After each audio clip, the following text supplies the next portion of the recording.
C'est le 12-13. Bonjour à tous. Merci d'être avec nous sur France 3 Provence-Alpes. Voici les titres de notre édition d'aujourd'hui. Pour la Saint-Valentin qui aura lieu dimanche, il y a aussi les dessous. Et dans ce domaine, le Made in France a fait ses preuves. Rencontre avec une entreprise de la région. Je le rappelle, dimanche, la lingerie. Et parmi les leaders du secteur, il y a cette entreprise située à Rochefort-du-Gard. C'est tout près d'Avignon.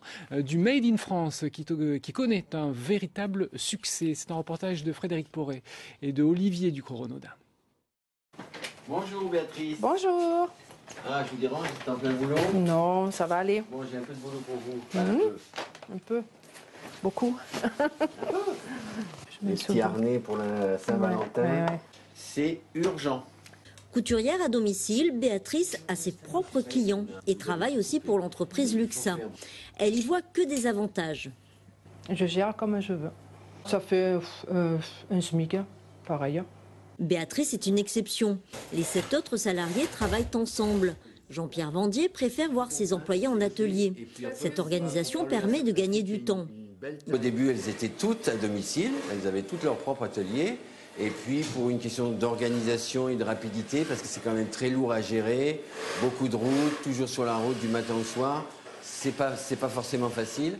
Donc, on en a regroupé une grosse partie. Et donc, aujourd'hui, elles travaillent de la même façon qu'avant, mais toutes regroupées avec une ambiance. Et du temps, Jean-Pierre Vendier en manque. À l'approche de la Saint-Valentin, les commandes enregistrent une augmentation de 40 à 60% chez les particuliers et les grossistes. Tout est confectionné sur place. Les modèles de lingerie changent tous les 2 mois à partir de matières premières Made in France, un nom qui s'exporte bien.